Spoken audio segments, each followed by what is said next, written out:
जय हिंद।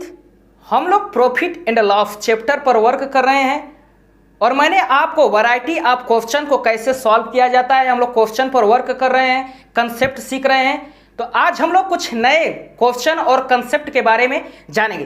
देखिए, जैसे आपके सामने पहला क्वेश्चन लिखा गया है कि एक कार को 4.5 लाख में खरीदता है तथा उसकी सहायक सामग्री पर 1.25 लाख रुपए खर्च करता है, तो वह कार को 20% की हानि पर बेच देता है, तो कार का विक्रय मूल्य हमें बताना है। तो देखिए, सबसे पहले आपको पिछले क्लास में मैं आपको बताया था, एक कंसेप्ट उसमें छूट गया था, तो सबसे पहले उस कंसेप्ट को मैं बता देता हूं, उसके बाद हम लोग क्या करेंगे, क्वेश्चन पर आएंगे। देखिए, मैंने आपको बताया था जब हमारा सेलिंग प्राइस क्या हो, कांस्टेंट हो, और कोई दुकानदार पहली वस्तु को X% प्रॉफिट पर बेचता है और दूसरी वस्तु को X% लॉस पर बेचता है, तो इसका ओवरऑल निकल कर आता था क्या, -x²/100। ये मैंने आपको बता दिया था। लेकिन इसी में देखिए एक कंसेप्ट हमारा छूट गया था, जब हमारा सेलिंग प्राइस क्या हो, कांस्टेंट हो, और दुकानदार कह रहा है कि हमें हानि पसंद नहीं है, जब भी मैं वस्तु यानी दो वस्तु को बेचूंगा तो लाभ पर ही बेचूंगा। तो देखिए वह क्या कर रहा है, पहली वस्तु को X% प्रॉफिट पर बेच देता है और दूसरी वस्तु को Y% प्रॉफिट पर ही बेचता है, तो इसका देखिए ओवरऑल का रिजल्ट निकलता है। देखिए यहां पर एक क्या कर रहा है, हानि पर एक बेच रहा है, यहां पर देखिए लाभ पर बेच रहा है। लेकिन इस कंडीशन में क्या है, दोनों वस्तु को क्या कर रहा है, प्रॉफिट पर ही बेच रहा है। देखिए ओवरऑल बराबर यहां से निकलता है, ओवरऑल प्रॉफिट परसेंटेज या लॉस परसेंटेज बराबर होता है, इसका डायरेक्ट आप रिजल्ट याद करिए, 100x + y + 2xy अपान x + y + 200। ये आपको रटा होना चाहिए। जब डाटा हमारा आसान हो तो डायरेक्ट इस क्वेश्चन यानी इस फार्मूले का यूज करके क्वेश्चन को क्या करेंगे, सॉल्व कर दें। जैसे मैं कह दूं ये दो वस्तुएं हैं, एक को 20% प्रॉफिट पर बेचा जाता है, दूसरी वस्तु को भी 30% प्रॉफिट पर बेचा जाता है, तो ओवरऑल प्रॉफिट परसेंटेज या लॉस परसेंटेज क्या होगा, तो आप डायरेक्ट इसमें मान रखिए 100 है यहाँ पर, तो 100 रख दीजिए। दोनों को जोड़ेंगे तो क्या हो जाएगा, 50, यहाँ पर 50 का गुणा करा दीजिए, प्लस 2xy यानी 600 हो गया, 2 का गुणा कराएंगे तो 1200 हो गया, अपान जोड़ेंगे तो 250 आ जाएगा। तो देखिए इसको आप जोड़ेंगे तो देखिए 6200 आ गया, अपान में 250, इसको काटेंगे तो देखिए 50 25, 5 × 5, 5 दूना के 10, 5 चौके 20, इसको काटेंगे देखिए 5 से, तो देखिए 5 दूना के 10, और देखिए यहाँ पर 5 चौके 20 और 5 8 40, यानी इसका देखिए प्रॉफिट परसेंटेज यहाँ पर देखिए निकल कर आया क्या, 24.8%। लेकिन देखिए जब हमारा डाटा जब देखिए कठिन आने लगता है तो हमें रेशियो मेथड भी आना चाहिए। तो देखिए ये कैसे 24.8 आया, ये मैंने आपको बता दिया हूं। देखिए कैसे आएगा ये, देखिए सबसे पहले सीपी और एसपी का क्या करिए, रेशियो ले लीजिए।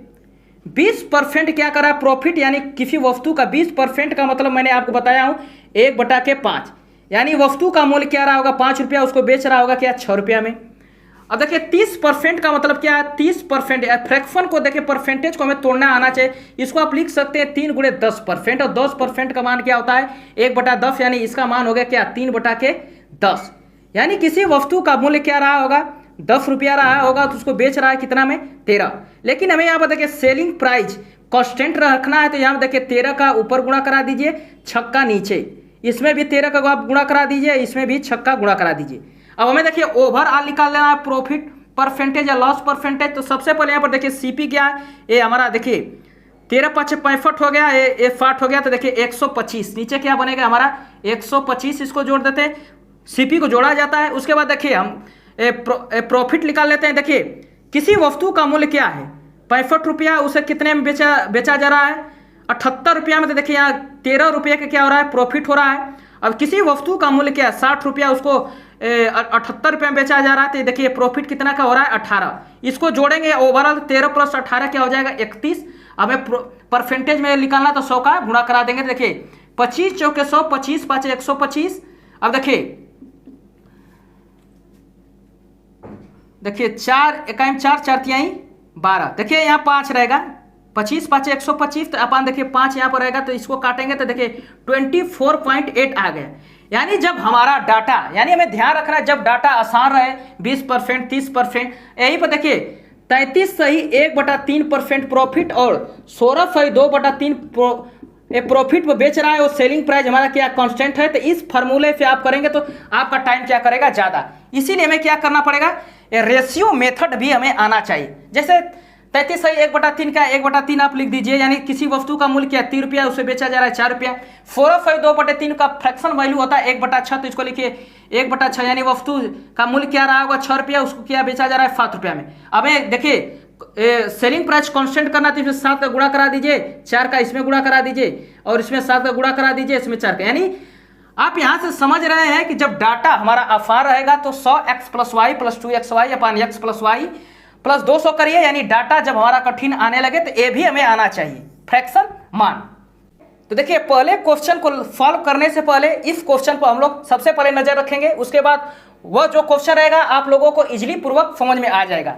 देखिए लिखा गया है एक वस्तु को 5% की हानि पर 1235 में बेचा गया, 10% लाभ पर वस्तु का विक्रय मूल्य ज्ञात कीजिए। देखिए इस क्वेश्चन को लगाने के लिए बहुत सारे मेथड है, लेकिन जिसमें कम समय लगेगा मैं उसी को डिस्कस करूंगा। देखिए इसमें हमारा क्या है, कंसेप्ट क्या है, इसमें हमें सीपी को क्या करना है, 100 मानकर चलना है। जब क्वेश्चन में लाभ कह दे तो देखिए 100 में क्या करेंगे, जो भी कहेगा जोड़ देंगे, और हानि कहेगा वो क्या करेंगे, घटा कर लिख देंगे। देखिए मेथड फर्स्ट मैं यहां पर लगा देता हूं, मेथड फर्स्ट कर रहा है 5% हानि कर दिया तो 100 में से घटा लीजिए, क्या हो गया 95% का मान देखिए क्या दे दिया है 1235 रुपया।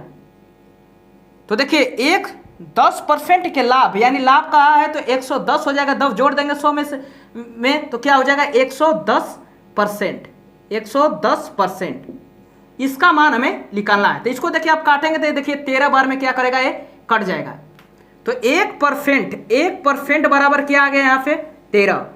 तो देखिए 1% से 110 कैसे हो गया है, यहाँ पर 1% से 110 कैसे हो गया, यानी इसमें क्या किया गया होगा, गुणे 110 किया गया होगा। तो इधर भी आप क्या करिए, गुणे 110 कर दीजिए। तो यहाँ पर देखिए आपका आंसर आ चुका है 0। 13 का गुणा कराएंगे, 13 का 13 यहाँ 3 हो जाएगा, 13 का 13 14, यानी 1430 रुपया इसका आंसर आ चुका है। लेकिन जब डाटा हमारा कैलकुलेटिव होने लगता है, कठिन होने लगता है, रेशियो मेथड का यूज हमें करना आना चाहिए। तो मैं देखिए इसको मैं मेथड सेकेंड से यूज करता हूं, मेथड सेकेंड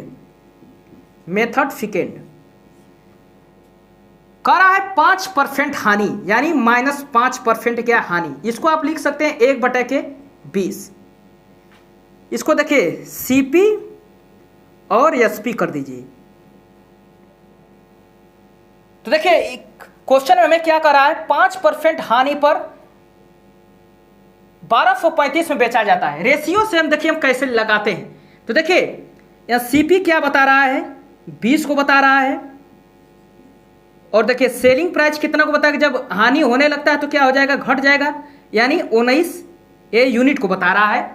और इसका मान देखिए आपको दे दिया है बेचने, यानी जो बेचता है 1235, इसमें तो सेलिंग प्राइस का देखिए 19 यूनिट का मान आपको दे दिया, क्या 1235। इसको आप काट देंगे तो देखिए 19 छक्का 114 होता है, 19 पाँचे 95, यानी देखिए क्या हो गया 65 बार में क्या करेगा, कट जाएगा। यानी यहाँ से 1 यूनिट का मान क्या हो गया हमारा 65। तो देखिए किसी वस्तु का हमें प्रॉफिट निकालना होता है तो सबसे पहले उसका हमें कॉस्ट प्राइस पता होना चाहिए। तो देखिए कॉस्ट प्राइस क्या है, यहाँ पर 20 यूनिट है, यहाँ पर सबसे पहले 20 यूनिट का मान निकाल लीजिए। तो 65 गुणे 20 कर दीजिए। इसको आप हल करेंगे तो देखिए 0 0 13, यानी 1300 क्या हो गया है, सीपी आ गया। और देखिए सीपी पर ही प्रॉफिट और लॉस निकाला जाता है, यानी 1300 यहाँ पर है, और वस्तु को यहाँ पर देखिए कह रहा है क्या 10% लाभ। यही हमें मेथड आना चाहिए, क्योंकि 33 सही 14/2/3 ऐसे कहने लगेगा तो देखिए ये मेथड हमारा बहुत खतरनाक हो जाएगा।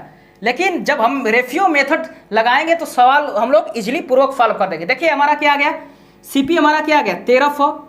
अब कह रहा 10% प्रॉफिट, यानी 10% का मतलब क्या होगा 1/10। तो प्रॉफिट का मतलब क्या हो गया, वस्तु को कितना बेचा होगा 11 रुपया, यानी 11/10 कर दीजिए। 0 से 0 यहाँ पर देखिए 0 11 33, यहाँ देखिए 1430, यानी दोनों मेथड्स मैंने यूज किया तो देखिए सेम आंसर आ रहे हैं। तो आपको डिसाइड करना है कि जब डाटा आसान रहे तो देखिए मेथड फर्स्ट का यूज करिए, अब जब हमारा डाटा जो कठिन होने लगता है तो क्या करेंगे, रेशियो मेथड का यूज करेंगे। लेकिन सबसे बेस्ट क्या है, सबसे इस पर फोकस करिए, रेशियो मेथड। देखिए अब हम लोग पहले क्वेश्चन पर चले आते हैं जो मैंने आपको बोला था। देखिए दिया गया था के कार 4.5 लाख में खरीदता है तथा उसकी सहायक सामग्री पर 1.25 लाख रुपए खर्च करता है, वह कार को 20% हानि पर बेच देता है, तो कार का विक्रय मूल्य ज्ञात कीजिए। देखिए किसी वस्तु को हम लोग खरीदते हैं और उसमें जो मरम्मत कराते हैं तो किसके अंतर्गत चला जाता है, कॉस्ट प्राइस, यानी सीपी। टोटल सीपी क्या होगा, देखिए दे दिया है क्या है यहाँ पर 4.50 दे दिया है, और देखिए और जो सामग्री में जो आ रहा है उसको भी हम इसमें जोड़ देंगे। देखिए क्या है 1.25, तो देखिए यहाँ से जोड़ देंगे तो 5 आ गया, 7 आ गया, यानी ये हो गया 5, यानी 5.75 इसका क्या हो गया, जोड़ेंगे तो एक कॉस्ट प्राइस आपका निकल कर चला जाए। अब देखिए क्वेश्चन में देखिए 20% हानि, यानी जो यहाँ पर 20% हानि बोल दिया, क्वेश्चन बहुत ही आसान हो गया।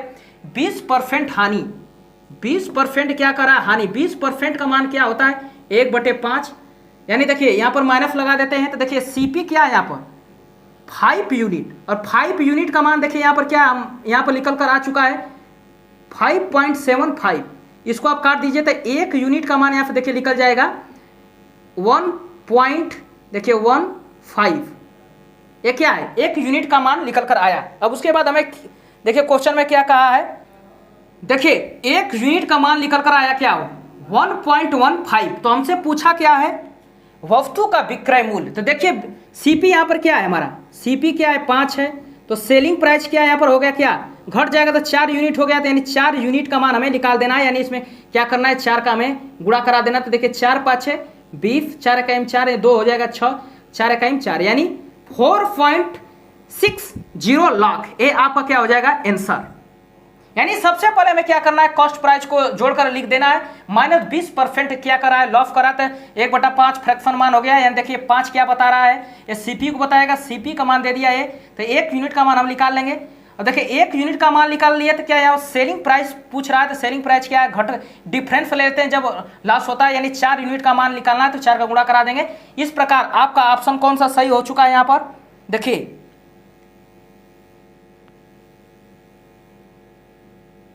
डी ऑप्शन आपका क्या है सही है।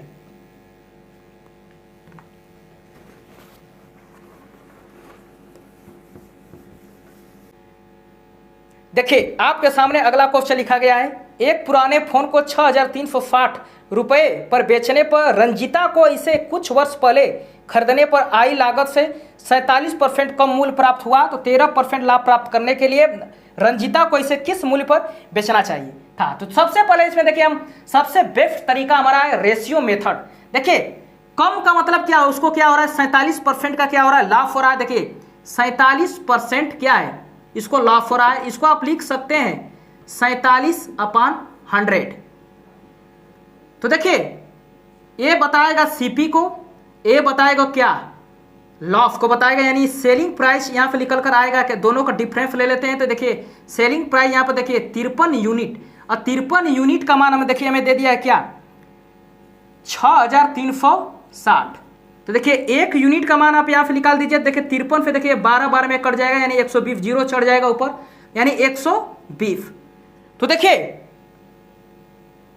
अब हमें देखिए सबसे पहले क्वेश्चन को हम एक बार और पढ़ लेते हैं। अगला हमारा स्टेटमेंट है 13% लाभ प्राप्त करने के लिए। देखिए यहीं पर तो किसी वस्तु का लाभ जब निकाला जाता है तो हमें क्या करना पड़ेगा, उसका कॉस्ट प्राइस निकालना पड़ेगा। तो यानी सीपी यहाँ पर क्या है 100 है, तो 100 का आप गुणा कराएंगे, तो देखिए 100 का आप इसमें क्या करेंगे गुणा कराएंगे, तभी तो हमारा सीपी निकलेगा। तो इसी पर प्रॉफिट और लाभ निकाला जाता है। देखिए 12 120 हो गया, यहाँ पर 2 जीरो और चढ़ा दीजिए। अब देखिए अब हमें इसी में क्या करना है, गुणा करा देना है। क्या करा है 13% लाभ, 13% लाभ का मतलब क्या है 113/100। देखिए 13% को आप लिख सकते हैं 13/100। जब प्रॉफिट करा तो इसको जोड़ दीजिए 113/100। देखिए 2 जीरो खत्म। देखिए अब हमें क्या करना है, एक जीरो तो लास्ट में आएगा ही। अब देखिए 12 का गुणा कराएंगे तो 12 तिया 36, यानी जिस ऑप्शन में यूनिट डिजिट 6 जीरो होगा वही ऑप्शन हमारा क्या होगा, सही। हमें ऑप्शन पर भी एक नजर रखना है। तो सबसे पहले देखिए 6 जीरो किस ऑप्शन में है, तो देखिए ए ऑप्शन में ही 6 जीरो लास्ट में है, तो ये इस प्रकार आपका आंसर ए राइट हो जाएगा। देखिए आपके सामने अगला क्वेश्चन लिखा गया है, एक जूट बैग को 48 रुपए में बेचने पर अस्मिता को 20% की हानि हुई, 20% का लाभ अर्जित करने के लिए जूट बैग का विक्रय मूल्य क्या होना चाहिए। तो देखिए डाटा आसान है तो मेथड फर्स्ट का भी यूज कर सकते हैं। यहाँ जैसे कर रहा है क्या 20% हानि, तो 100 में से घटा देंगे क्या हो गया 80%। 80% का मान क्या दे दिया है 48 रुपया। तो देखिए पूछा है 20% लाभ, यानी 20 जोड़ देंगे 100 में तो 120% का मान देखिए हमें निकालना है। तो देखिए इसको मैं काट देता हूं, क्या 2 से काट देता हूं। देखिए 40%, ये इधर आ जाएगा क्या 24। मैं 2 से क्यों काटा, देखिए हमें 120 यहां कैसे आएगा। तो आप देखिए 30 का इसमें गुणा करा देंगे, 30 का नहीं आप 3 का गुणा करा देंगे। देखिए 3 का गुणा कराएंगे 4 3 12 हो जाएगा। इसी तरह आप सोचा करिए, देखिए 40% से 120 कैसे हो गया है, यानी 3 का गुणा यहां पर किया गया है। तो ठीक वही कंसेप्ट इसमें भी लगा लेते हैं, 3 का इधर गुणा करा लेंगे तो 24 तिहाई 72 रुपया, यही आपका क्या आंसर है। इसलिए आपका ऑप्शन कौन सा सही है, ए ऑप्शन सही है।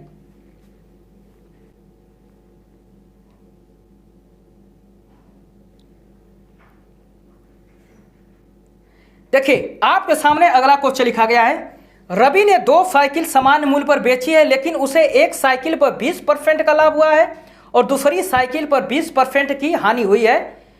इस लेन देन में उसकी लाभ या हानि ज्ञात कीजिए।